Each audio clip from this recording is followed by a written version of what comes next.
Hello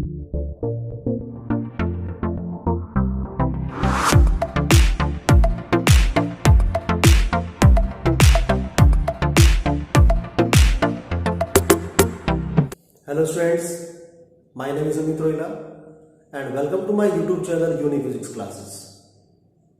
और आज की वीडियो में हम जो टॉपिक करने जा रहे हैं, चैप्टर का नाम है behaviour of perfect gases and kinetic theory.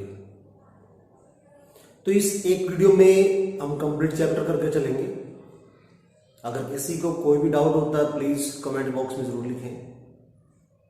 और इसमें आपको इंपॉर्टेंट टॉपिक मिलेंगे जो हर एक स्कूल के लिए इंपॉर्टेंट है। So let's start with topic kinetic theory of gases.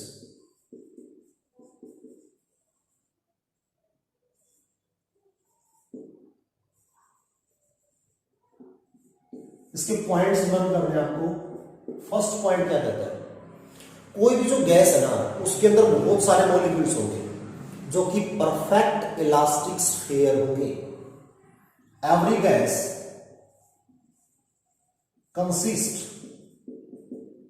A large number of molecules which are perfect elastic sphere. अब देखोगे सर इलास्टिक स्फीयर का मतलब क्या है? भाई इलास्टिक स्फीयर का मतलब ये स्फेरिकल शेप में है जो कि इलास्टिक कोलिजन करेंगे। सेकंड पॉइंट क्या है, the separation between molecules is comparatively much more than that of their size। मतलब मॉलिक्यूल का जो साइज है वो क्या होगा, छोटा होगा। किसके रिस्पेक्ट में? उनकी सेपरेशन के रिस्पेक्ट में। मतलब सेपरेशन ज्यादा होगी मॉलिक्यूल्स के बीच की और साइज क्या होगा, छोटा होगा। There will be no intermolecular force between molecules of gas। जो गैस के मॉलिक्यूल्स हैं उनके बीच में कोई भी इंटरमोलिकुलर फोर्स एग्जिस्ट नहीं करेगा। एक चीज सोच के देखो यार आप, अगर मान लिया उनके बीच फोर्स हुआ इंटरमोलिकुलर फोर्स, तो यार इंटरमोलिकुलर फोर्स तो या तो लिक्विड स्टेट में होता है या फिर किसमें होता है, सॉलिड स्टेट में होता है। तो इसका मतलब अगर मान लिया सपोज वहां इंटरमोलिकुलर फोर्स हुआ तो गैस गैस नहीं रह पाएगी ना, तो क्या बन जाएगी, आइदर लिक्विड या फिर solid.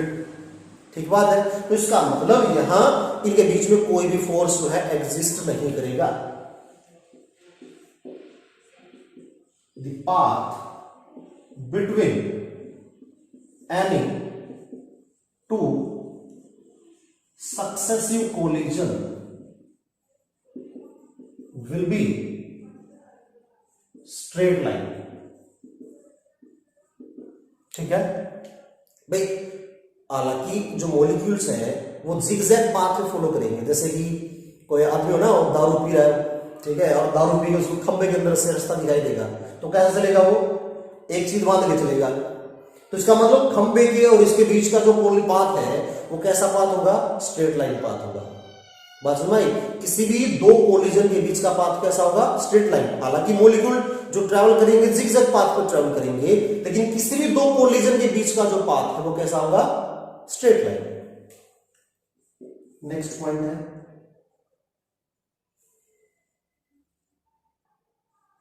There will be no concentration of molecules at any point। ठीक है, कहीं भी मॉलिक्यूल्स की कोई कंसंट्रेशन नहीं होगी। अगर कंसंट्रेशन का मतलब बात की जाए तो एक जगह इकट्ठे नहीं मिलेंगे यार, एक जगह इकट्ठे मिलेंगे तो इंटरमोलिकुलर फोर्स बन जाएगा। तो जो गैस थी वो गैस के स्टेट नहीं रह पाएगी। बात समझ आई? जैसे आप लोगों ने एक चीज ऑब्जर्व किया हो, ब्याह शादी में क्या होता है, सिलेंडर यूज करते हैं, तो एक सिलेंडर से 2 चूल्हे हमने यूज कर लिए या 3 चूल्हे यूज कर लिए, तो क्या होगा, हाई प्रेशर से गैस बाहर हम उसमें से निकालेंगे तो उसका टेम्परेचर डाउन हो जाएगा, और टेम्परेचर अगर डाउन हो जाएगा तो गैस जो है लिक्विफाई हो जाएगी। बात समझ में, लिक्विफाइड अगर स्टेट में आ जाएगी तो गैस जो है उसमें से बाहर नहीं निकल पाएगी सिलेंडर से। तो फिर हम क्या करते हैं, याद करो, उसको एक कंटेनर के अंदर रखेंगे और उस कंटेनर में गर्म पानी रखेंगे और उसके अंदर सिलेंडर रखेंगे ताकि उसका टेम्परेचर बढ़ जाए, और टेम्परेचर बढ़ जाएगा तो क्या होगा, गैस जो थी वो जो लिक्विड स्टेट में आ गई थी वो या सॉलिड फॉर्म में आ गई थी जम गई, तो जो वो क्या होगा, दोबारा से गैस स्टेट में आ जाएगी, अगेन दोबारा से मूवमेंट स्टार्ट हो जाएगी। बात समझ में आई? ये जो मैं आपको केस बता रहा था कि भाई उसमें से गैस जो है सॉलिड स्टेट में आ जाती है, लिक्विड स्टेट में आ जाती है, उसमें गैस जो है बाहर नहीं निकलती, ठीक है। तो गैस बाहर क्यों निकलेगी, जब मॉलिक्यूल मोशन में होंगे तभी तो बाहर निकलेंगी। अब मॉलिक्यूल मोशन में नहीं रहेगा तो क्या होगा, मूवमेंट नहीं होगी, बाहर नहीं निकलेंगे, तो हम उसका टेम्परेचर इंक्रीज करते हैं so that there kinetic energy can be increased. Pressure due to ideal gas, 5 marks question है, इंपॉर्टेंट टॉपिक है। सपोज मेरे पास में एक कंटेनर लिया है और इसके अंदर गैस फिल्ड है, तो प्रेशर एग्जर्ट जो है इसमें कितना होगा वो फाइंड आउट करना है। तो कैसे करेंगे भी देखो, पहले उसका प्रोसीजर याद करो। प्रोसीजर का मतलब, जैसे एक चीज सोचो भाई, हमें ये चीज डराइव करनी है, अब ये डराइव करनी है तो किस स्टेप से डराइव होगी, पहले स्टेप्स लर्न करो भाई। प्रेशर एक बात होगा, प्रेशर कैसे निकलेगा, फोर्स अपॉन एरिया करके, सही है। और फोर्स को लिख सकते हैं rate of change of momentum, ठीक है, फोर्स हो जाएगा डिवाइड बाय एरिया, क्या होगा, प्रेशर। और मोमेंटम का चेंज कैसे निकलेगा, mv माइनस mu अपॉन में डेल्टा टी, और a प्रेशर बन जाएगा। मुझे ये चीज निकालनी है, ठीक है, फाइनली। और कैसे निकालेंगे, यहां से हम इस तरफ चलेंगे, ठीक है। जो स्टेप्स को लर्न कर लेगा उसको टॉपिक भी लर्न होगा। मैं पहले मोमेंटम का चेंज फाइंड आउट करना है, देन उसके बाद हम उसको डिवाइड करेंगे डेल्टा टी से, फिर उससे एरिया से डिवाइड करेंगे, ठीक है, फोर्स आ जाएगा, डिवाइड मेरे पास एरिया से करेंगे, फोर्स बाय एरिया करेंगे, हमारे पास क्या बन जाएगा, प्रेशर, ठीक है। पहले मोमेंटम में चेंज फाइंड आउट करेंगे, डिवाइड बाय कर देंगे हम टाइम, जो कि फोर्स मिलाएगा आपको, और फोर्स अपॉन एरिया कर देंगे तो क्या मिल जाएगा आपको, प्रेशर। तो कैसे शुरू कर देंगे, देखो भाई, मैं पहले प्रेशर निकालूंगा सिर्फ उन मॉलिक्यूल की वजह से जो मॉलिक्यूल एक्स डायरेक्शन में ट्रेवल कर रहे हैं। फिर हम एज्यूम करेंगे कि इतना ही प्रेशर उन मॉलिक्यूल्स ने भी जनरेट किया है जो वाई डायरेक्शन में चल रहे थे, और इतना ही प्रेशर एक्सर्ट किया है उन मॉलिक्यूल्स ने जो जेड डायरेक्शन में ट्रेवल कर रहे हैं। तो तीनों का अगर एवरेज प्रेशर फाइंड आउट करेंगे, जो कि हमारे पास में क्या आएगा, आपका आंसर। अब ये तो स्टेप्स थे जो हमें फॉलो करने हैं। अब देखो सुनो कैसे करेंगे भाई, एक मॉलिक्यूल जिसका मास है m और vx वेलोसिटी से ट्रैवल कर रहा है पॉजिटिव x डायरेक्शन में, ठीक है, तो वापिस जब आएगा कोलाइड करके नेगेटिव x डायरेक्शन में आएगा, तो उसकी वेलोसिटी क्या होगी, माइनस vx, ठीक है। तो मोमेंटम में चेंज कितना होगा, एक मॉलिक्यूल का change in momentum associated with one molecule exerting pressure and moving in x direction, जो कि होगा मास इंटू वेलोसिटी। mvx होगा मोमेंटम जाने का, और वापिस आने का मोमेंटम कितना होगा, माइनस mvx, ठीक है। ये पॉइंट समझ में आया, this is final momentum minus this is initial momentum. इन दोनों का जो डिफरेंस है that is delta P, momentum में change, but for one molecule, ठीक है, जो कि कितना होगा माइनस का 2mvx, जबकि मोमेंटम जो है उसका मतलब होता है क्वांटिटी ऑफ मोशन। मोमेंटम का मतलब क्या है? क्वांटिटी ऑफ मोशन, और quantity of motion we can not consider negative, तो यहां हम इसको क्या लेंगे? मोड की फॉर्म में लेंगे, तो बाहर क्या निकलेगा? Positive 2mvx। एक मॉलिक्यूल जो x डायरेक्शन में ट्रेवल कर रहा है उसका मोमेंटम में चेंज आया है 2mvx, तो नंबर ऑफ मॉलिक्यूल तो बहुत सारे होंगे जो प्रेशर जनरेट कर रहे हैं, तो कितना फाइंड आउट करेंगे भाई? पहले तो निकालेंगे number of molecules, total number of molecules कितने होंगे भाई? एक मॉलिक्यूल x डायरेक्शन में ट्रेवल कर रहा है, कितनी स्पीड से? vx की स्पीड से। बस एक लाइन का खेल है, जिसको एक लाइन से समझ आ गई टॉपिक समझ आ जाएगा, ध्यान रखना इस पॉइंट पे। एक मॉलिक्यूल जो vx वेलोसिटी से ट्रेवल कर रहा है, velocity into time, velocity into time क्या बन जाएगी? डिस्टेंस, और डिस्टेंस इनटू एरिया क्या बन जाएगा? Volume. Velocity into time distance, distance into area volume. तो टोटल वॉल्यूम जो x वाले मॉलिक्यूल थे कितना पोजेस कर रहे हैं वो इतना है भाई। इतने वॉल्यूम में नंबर ऑफ मॉलिक्यूल कितने होंगे? n। कितने मॉलिक्यूल होंगे? n, ठीक है। जबकि हमारे पास हमने एज्यूम किया कि half number of molecule x direction में जा रहे हैं और हाफ नंबर ऑफ मॉलिक्यूल वापिस आ रहे हैं, तो एक टाइम पे जो प्रेशर एक्सर्ट करेंगे वो हमारे पास में कितने होंगे? Half number of molecules. तो टोटल मोमेंटम में जो चेंज फाइंड आउट करेंगे वो हाफ नंबर ऑफ मॉलिक्यूल्स का ही फाइंड आउट करेंगे हम। तो मैंने क्या किया? तो नंबर ऑफ मॉलिक्यूल्स मेरे पास में जो एक टाइम में प्रेशर जनरेट करेंगे वो इतने हैं, ठीक है। मैं इस बात को फिर रिपीट कर रहा हूं, टोटल नंबर ऑफ मॉलिक्यूल जो एक टाइम में प्रेशर एक्सर्ट करेंगे वो कितने होंगे? vx वेलोसिटी ट्रेवल कर रहे थे मॉलिक्यूल, डेल्टा टी टाइम तक ट्रेवल कर रहे थे, तो डिस्टेंस ट्रेवल होगी, डिस्टेंस इनटू एरिया वॉल्यूम हो जाएगा, और इतने वॉल्यूम में नंबर ऑफ मॉलिक्यूल कितने थे? n। तो हाफ नंबर ऑफ मॉलिक्यूल हमने एज्यूम किए जो एक टाइम पे प्रेशर एक्सर्ट कर रहे हैं, तो टोटल नंबर ऑफ मॉलिक्यूल आपको मिल गया यहां से भाई। एक का मोमेंटम में चेंज कितना है? 2mvx, तो टोटल मोमेंटम चेंज कितना आ जाएगा? टोटल मोमेंटम चेंज जो कि बराबर होगा कितना भाई? 2mvx multiply n/2a vx delta t, ठीक बात है। अब एक चीज सुनो आप, इस 2 से 2 कैंसिल हो जाएगा। एक मॉलिक्यूल का मास क्या है? स्मॉल m, ठीक है। नंबर ऑफ मॉलिक्यूल कितने हैं? n, तो m इंटू n हमारे पास क्या बन जाएगा? टोटल मास, जिसको लिख दिया कैपिटल M, ठीक है। ये कैपिटल M मास हो गया, vx इंटू vx बन जाएगा vx का square velocity into a into delta t, ये हमारे पास मिल गया total momentum change delta p, ठीक है। ये एक मॉलिक्यूल के लिए था, ये टोटल मोमेंटम चेंज है। अब टोटल मोमेंटम चेंज अगर इतना है तो मोमेंटम में चेंज अपॉन में टाइम। देखो अगला स्टेप क्या था? मोमेंटम चेंज मिल गया आपको, डिवाइड में क्या करना? मिल टाइम। अब डेल्टा टी से डिवाइड कर दो, फोर्स आ जाएगा, force equal to delta P over delta T, जो कि बराबर किसके होगा हमारे पास है भाई? M V X square A delta T upon में डेल्टा टी। डेल्टा से टी से डेल्टा टी कैंसिल, आपको फोर्स मिल गया। और फोर्स अपॉन एरिया अगर कर दे, force upon area is equal to pressure, ठीक है, जो कि कितना आएगा?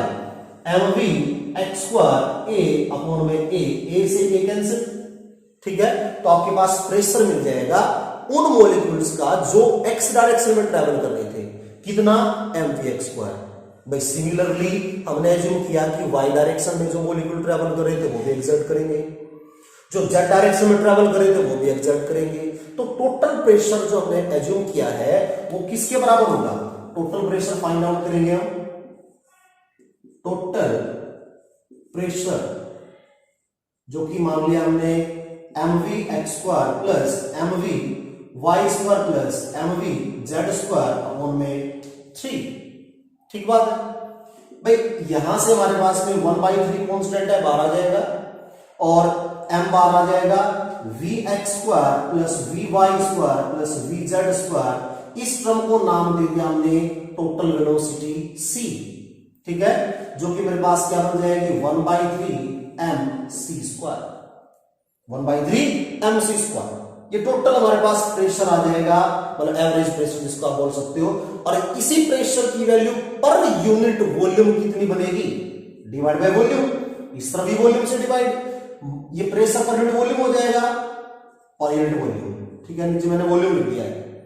और ये मास वॉल्यूम क्या बन जाएगा, डेंसिटी, तो ये बन जाएगा हमारे पास में 1/3 रो c²। ये फॉर्मूला इस पूरे चैप्टर में हर पॉइंट पे यूज होगा। तो प्रेशर का फॉर्मूला पर यूनिट वॉल्यूम जो एक्सर्ट होगा इस गैस की हेल्प से, वो कितना होगा 1/3 रो c²। नेक्स्ट टॉपिक है भाई काइनेटिक इंटरप्रिटेशन ऑफ टेम्परेचर। जो काइनेटिक एनर्जी है वो टेम्परेचर पे कैसे डिपेंड करती है, वो फाइंड आउट करेंगे हम। एक चीज सुनो आप, we know pressure due to ideal gas कितना होगा भाई, P is equal to 1/3 rho c², सही है।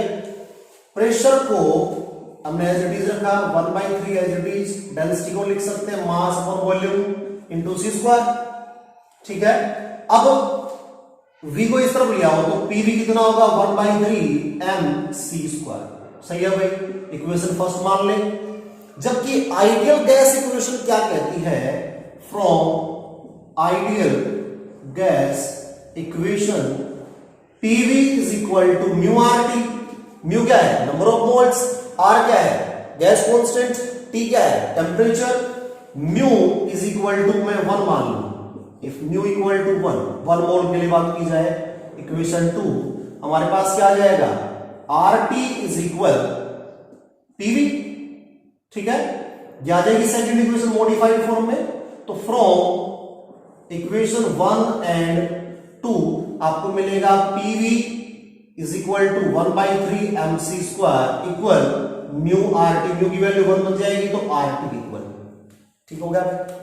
अब एक बात समझो ध्यान से, m क्या है टोटल मास, m क्या है टोटल मास, इस m को क्या लिख सकते हैं 1/3 एज इट इज, इसको लिख सकते हैं एक मॉलिक्यूल का mass multiply Avogadro number Na, m into Na into में c² is equal to RT, R क्या है गैस कांस्टेंट, m ने नीचे लिया हो, क्या बन जाएगा 1/3 m into c² equal to R by में Na इंटू T, जबकि R एक गैस कांस्टेंट है, Na भी एक अवोगाड्रो नंबर कांस्टेंट है, तो दोनों को डिवाइड करेंगे तो भी क्या होगा एक कांस्टेंट वैल्यू मिलेगी हमें। तो इसको मैंने लिख दिया Kb Boltzmann constant 1/3 mc² equal to kBT, ठीक है भाई, Kb क्या है बोल्ट्जमैन कांस्टेंट। एक बात बताओ भाई, काइनेटिक एनर्जी का फार्मूला क्या होता है, हाफ mc² होता है।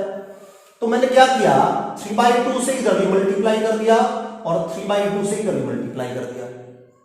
अब 3 से 3 कैंसिल, क्या मिल जाएगा आपको 1/2 mc² इक्वल टू 3/2 kBT। तो हाफ mc² क्या मिल गया आपको काइनेटिक एनर्जी, जो कि बराबर किसके है, किसके बराबर है 3/2 kBT के इक्वल, ठीक है। अब इसमें मुझे एक चीज बताओ आप, क्या चीज, हाफ एक कांस्टेंट फैक्टर है, मास m कांस्टेंट फैक्टर है, तो c² डायरेक्टली प्रोपोर्शनल किस फैक्टर के हुआ 3/2 कांस्टेंट, kb कांस्टेंट, तो t के डायरेक्टली प्रोपोर्शनल बन जाएगा टेम्परेचर के। और इसका मतलब c directly proportional to √T, और इसका मीनिंग क्या है भाई कि टेम्परेचर अगर बढ़ाएंगे तो उन सभी मॉलिक्यूल्स की रूट मीन स्क्वायर स्पीड, मतलब एवरेज स्पीड आप एक तरह से अगर बात करें तो उन सभी मॉलिक्यूल्स की जो स्पीड है वो भी बढ़ जाएगी। ये बात याद रखना कि टेम्परेचर अगर बढ़ाएंगे तो मॉलिक्यूल्स की काइनेटिक एनर्जी पे क्या फर्क पड़ेगा, उनकी काइनेटिक एनर्जी इंक्रीज हो जाएगी। देखो हाफ mc² किसके इक्वल है 3/2 kBT, भाई काइनेटिक एनर्जी में हाफ mc² हो गया, ये 3/2 कांस्टेंट है, kb कांस्टेंट है, बचा क्या सिर्फ टेम्परेचर, बट टेम्परेचर अगर इंक्रीज करेंगे तो काइनेटिक एनर्जी क्या होगी हमारी, इंक्रीज हो जाएगी। नेक्स्ट टॉपिक है भाई law of equi partition of energy. ये क्या कहता है भाई? अब एक चीज सुनो आप, जैसे मान लिया कोई एक आदमी था, ठीक है, भाई उसको 3 लड़के थे, तो भाई जब शादी होगी तीनों की तो क्या हुआ भाई, जब तीनों शादी होगी तो जब उनको अलग अलग करने लगे तो क्या होता है, हमारे एक नॉर्मल जो फैमिली है उसमें क्या करते हैं, सबको इक्वल इक्वल शेयरिंग देते हैं, भाई जितनी भी जमीन जायदाद है वो सभी को बराबर बांटते हैं। तो सिमिलरली जो टोटल एनर्जी होगी ना, उस टोटल एनर्जी को लॉ ऑफ इक्विपार्टीशन क्या कहता है, हर कोऑर्डिनेट के बाटे में इक्वल इक्वल डिवाइड करेंगे। बस भाई टोटल जो काइनेटिक एनर्जी है वो मॉलिक्यूल्स की होती है 3/2 kBT। अब वो 3/2 kBT जो है कोऑर्डिनेट्स के बाटे में इक्वल इक्वल करेंगे हम। अब कोऑर्डिनेट्स कितने मानते हैं हम, 3 मानते हैं, तो x direction, y direction, z direction, तो टोटल जो काइनेटिक एनर्जी है वो है 12 mv² plus 12 mv² plus 12 mv² is equal to 3/2 kBT। ठीक है, लेकिन लॉ ऑफ इक्विपार्टीशन क्या कहता है, सभी की बराबर बराबर होगी। अब जब इसको बराबर बराबर करेंगे तो क्या मिलेगा, 12 mv² equal 12 mv² equal 12 mv² equal 1/2 kBT। This is law of equipartition of energy. भाई सब के बाटे में हाफ हाफ kBT आ जाएगी, इसको क्या नाम देंगे, law of equipartition of energy. Statement बन जाएगी इसकी, according to this law total energy will be divided in all coordinate system equally। ठीक हो गया भाई, तो इक्वली डिवाइड करेंगे हम। नेक्स्ट टॉपिक है भाई डिग्री ऑफ फ्रीडम।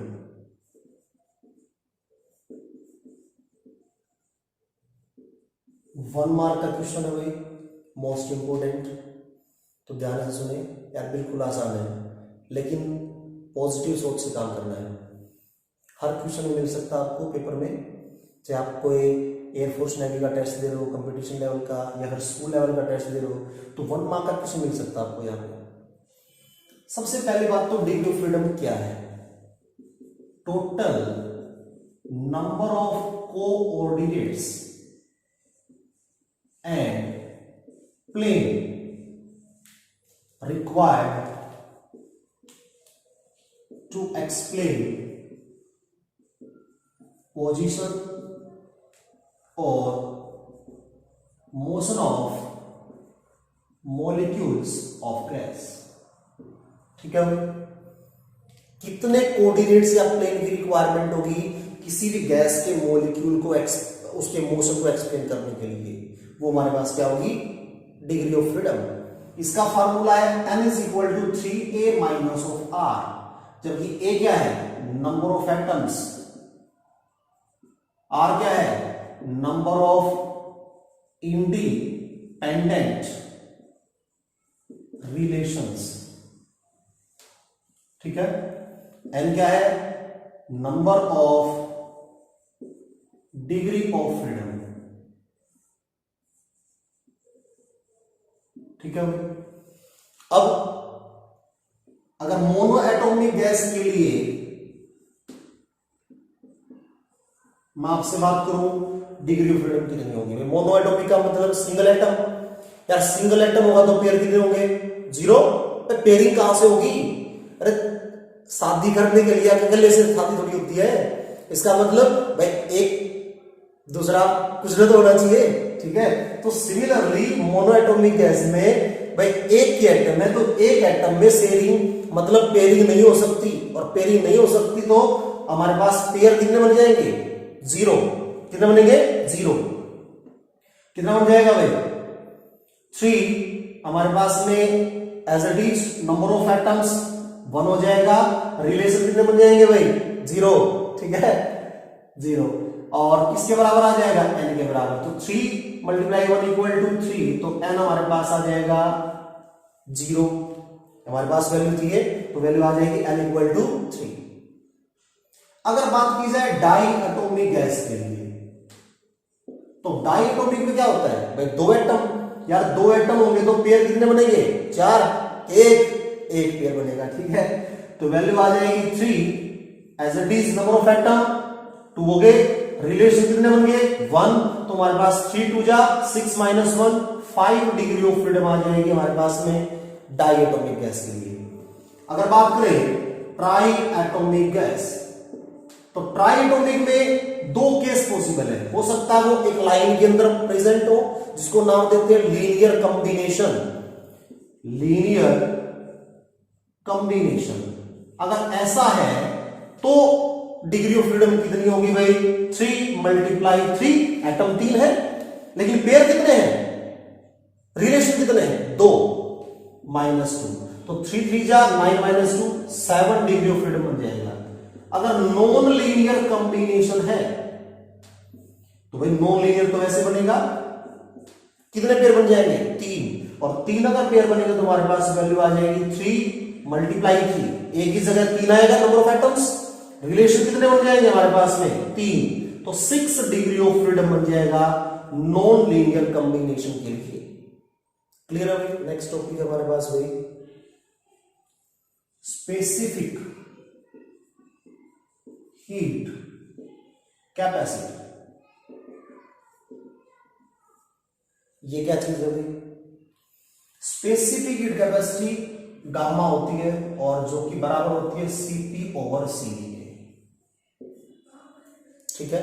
ये फाइंड आउट करेंगे हम। इसमें हमारे पास 5 से 6 टॉपिक्स हैं, वो सभी के सभी जो है एक जैसे बिल्कुल, जिसको एक टॉपिक्स में आ जाएगा सभी टॉपिक्स में आ जाएंगे। तो पहले हम निकालेंगे मोनो एटॉमिक गैस के लिए, ठीक है, फॉर मोनो एटॉमिक गैस। कैसे करेंगे अभी सुनो, काइनेटिक एनर्जी पर एटम पर डिग्री ऑफ फ्रीडम कितनी होती है, हाफ kBT। जबकि मोनोएटॉमिक गैस के लिए हमारे पास डिग्री ऑफ फ्रीडम कितनी है 3। तो kinetic energy for 3 degree of freedom पर एटम वैल्यू मिलेगी 1/2 इंटू 3 kBT, ठीक हो गया। जबकि नंबर ऑफ एटम तो यार बहुत सारे होंगे, 1 मोल में नंबर ऑफ एटम कितने होते हैं अवोगाड्रो नंबर के इक्वल। तो kinetic energy for 3 degree of freedom for N A number of atoms, जो कि बराबर होगा 1/2 इंटू 3 kBT मल्टीप्लाई एन ए।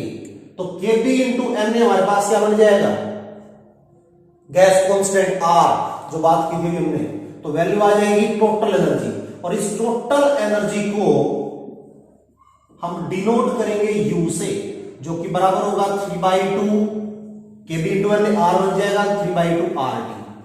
ये वैल्यू मिल गई मुझे, ठीक है। एक टॉपिक में दिक्कत आई आपको, बस ये टॉपिक में आ जाएगा, अगले टॉपिक्स आप खुद भी कर पा सकते हो। अब U मिल गया आपको, जबकि du अपॉन dt बराबर होता है Cv के।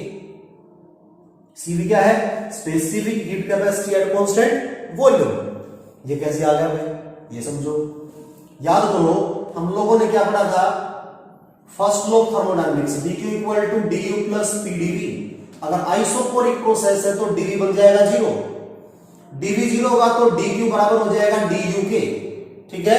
और हीट का फार्मूला होता है dq directly proportional to mass directly proportional to temperature. इसको बराबर करने के लिए कांस्टेंट अप्लाई किया था हमने C। 1 ग्राम मास की बात की जाए, m अगर 1 हो जाए तो m मैंने पुट कर दिया 1, तो यहां से C into dt is equal to dq, और यही किसके बराबर है, du के बराबर भी है, is equal to d। At constant volume क्या हो जाएगा, CV आ जाएगा। तो यहां से हमारे पास du आ जाएगा CV dt के बराबर, और इसका मतलब du upon dt is equal to CV, जो कि हर टॉपिक्स में होगा जो 5 टॉपिक्स के हैं। तो CV आपको निकालना है, मतलब इसका डेरिवेटिव करना है T के रिस्पेक्ट, टेंपरेचर के रिस्पेक्ट में, तो 3/2R CV मिल गया आपको, CV मिल गया। तो मेयर फार्मूला पढ़ा था मैंने, according to Mayer formula thermodynamics में था ये, तो क्या बन जाएगा 3/2R प्लस हम लोगों ने पढ़ा था Cp minus CV is equal to R, तो मुझे Cp निकालना है। तो 3/2R मेरे पास में क्या है, किसकी वैल्यू आई है, CV की वैल्यू, ठीक है। CV प्लस का R हमारे पास क्या आ जाएगा, Cp के बराबर, तो ये आ जाएगा 5/2 ऑफ R। 5/2 ऑफ R किसके इक्वल हमारे पास हो गई, Cp के इक्वल मिल गया आपको, Cp आपको मिल गया, CV आपको मिल गया, निकालना क्या था gamma, this implies gamma is equal to Cp over CV equal to 5/2 of R upon में 3/2 ऑफ R, R से R कैंसिल, 2 से 2 कैंसिल, और 5/3 हमारे पास में क्या गया आंसर।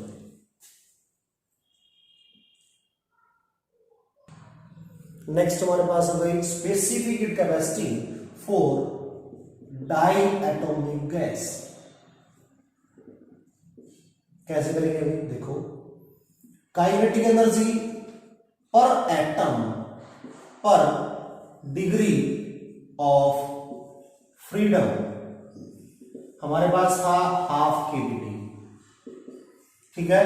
तो kinetic energy for Na number of atoms for 5 degree of freedom, क्योंकि हमारे पास में डिग्री ऑफ फ्रीडम डायटोमिक के लिए कितनी होती है 5, तो हमारे पास वैल्यू आ जाएगी 5/2 kBT मल्टीप्लाई Na, जबकि Kb इंटू Na फॉर्मूला किसका है, गैस कांस्टेंट का, तो 5/2 RT इज इक्वल टू आपको मिल जाएगी टोटल एनर्जी U के बराबर। U मिल गया हमें, अगर U मिल गया तो du अपॉन dt किसके बराबर होता है, CV के बराबर, जो कितना बन जाएगा 5/2 ऑफ R, और Cp minus CV according to Mayer formula हमारे पास है Cp minus CV is equal to R, तो Cp आ जाएगा 5/2 ऑफ R प्लस R, जो कि क्या बन जाएगा 7/2 ऑफ R, और यहां से गामा फिर किसके बराबर आ जाएगा, Cp minus CV is equal to 7/2 of R upon में 5/2 ऑफ R, R से R कैंसिल, 2 से 2 कैंसिल, 7/5 हमारे पास आ जाएगी specific heat capacity for diatomic gas.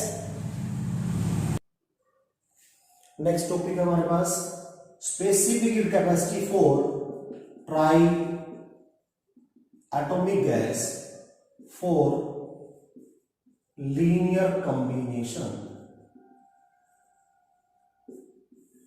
ठीक है। कैसे करेंगे भाई सुनो, काइनेटिक एनर्जी पर एटम पर डिग्री ऑफ फ्रीडम हम लोगों ने भी पढ़ा था हाफ केबीटी होता है, जबकि ट्राई एटॉमिक में लीनियर कॉम्बिनेशन में डिग्री ऑफ फ्रीडम कितनी थी 7, और अगर मैं Na नंबर ऑफ एटम्स के लिए एनर्जी फाइंड आउट करूं तो क्या बन जाएगी वो टोटल एनर्जी। तो kinetic energy for Na atoms for 7 degree of freedom कितना बनेगा 7/2 kBT मल्टीप्लाई Na, जो कि बन जाएगा 7/2 RT के इक्वल, जो कि क्या होगी U टोटल एनर्जी। U मिल गया आपको, और CV किसके बराबर होता है du अपॉन dt, जो कि बराबर होगा 7/2 ऑफ R, और Cp किसके बराबर होता है CV प्लस R, जो कि बराबर होगा 7/2 ऑफ R प्लस का R, मतलब 9/2 ऑफ R, और गामा मुझे चाहिए तो किसके बराबर होगा Cp over CV, that means 9/2 of R upon 7/2 of R, R से R कैंसिल, 2 से 2 cancel, that means 9/7 is our answer. Next हमारे पास पॉइंट है भाई ट्राइएटॉमिक गैस में नॉन लीनियर कॉम्बिनेशन में स्पेसिफिक हीट कैपेसिटी कितनी होगी? कैसे फाइंड आउट करेंगे? काइनेटिक एनर्जी पर एटम पर डिग्री ऑफ फ्रीडम हमारे पास है हाफ केवीटी, जबकि kinetic energy for N number of atoms for 6 degree of freedom. हमने पढ़ा था नॉन लीनियर कॉम्बिनेशन में डिग्री ऑफ फ्रीडम कितने होते हैं? 6 होते हैं। तो 6 डिग्री ऑफ फ्रीडम के लिए वैल्यू क्या बनेगी? 6 डिग्री ऑफ फ्रीडम मतलब 6/2 K V T multiply N A, K V into N बन जाएगा आर, 2 3 6, वैल्यू आ जाएगी u equal to 3 of R T, और इसका डेरिवेटिव बन जाएगा du upon dt is equal to cv, जो कि बराबर होगा 3 ऑफ r के इक्वल, और cp किसके इक्वल होगा? 3 of r plus r, that means 4 of r, और गामा किसके बराबर होगा? cp over cv means 4 of r upon में 3 ऑफ r, r से r cancel, 4/3 is our answer. Next point है 4 n डिग्री ऑफ फ्रीडम हम specific heat capacity निकालेंगे। कैसे करेंगे? देखो, kinetic energy for 1 atom for 1 degree of freedom कितना था? 1/2 केवीटी, जबकि अगर मैं कहूं kinetic energy for N A number of atoms for n degree of freedom कितनी वैल्यू बनेगी? 1/2 K V T as it is multiply N A into N, तो n/2 तो ये एज इट इज हो जाएगा, केवी इंटू एन क्या बन जाएगा? r के इक्वल, तो n/2 RT is equal to आ जाएगा u के बराबर टोटल एनर्जी। ठीक है, इसका डेरिवेटिव कर दो, du अपॉन dt किसके बराबर होगा? cv के बराबर, कितना बन जाएगा? n/2 ऑफ r, और जबकि cp किसके बराबर होगा भाई?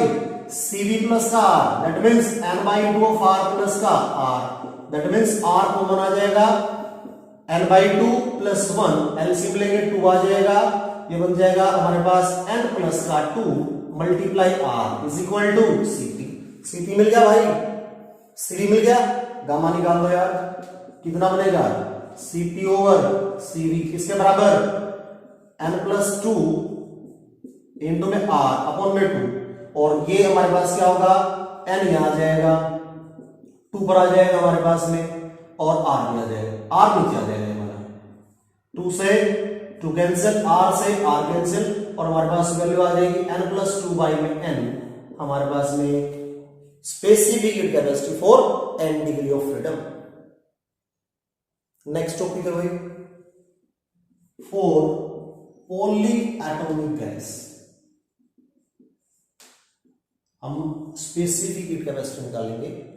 कैसे करेंगे? देखो, kinetic energy for 1 atom for 1 degree of freedom, हम लोगों ने क्या पढ़ा? हाफ केवीटी, जबकि 3 डिग्री ऑफ फ्रीडम के लिए वैल्यू क्या बनेगी हमारे पास में? 3/2 केवीटी। अब एक चीज सोचो यार, हमारे पास पॉलीएटॉमिक गैस है, तो इसका मतलब बहुत सारे मॉलिक्यूल होंगे, कोई ट्रांसलेशनल मोशन होगा किसी में, कोई x डायरेक्शन में ट्रैवल कर रहा होगा, कोई y में, कोई z में। सिमिलरली कोई x डायरेक्शन के x एक्सिस के अलोंग रोटेट कर रहा होगा, कोई y के अलोंग रोटेट कर रहा होगा, कोई z के अलोंग रोटेट कर रहा होगा। सिमिलरली कोई xy प्लेन में वाइब्रेट कर रहा होगा, कोई xz प्लेन में, कोई yz प्लेन में। तो टोटल एनर्जी हमने एज्यूम की 3/2 केवीटी फॉर ट्रांसलेशनल मोशन,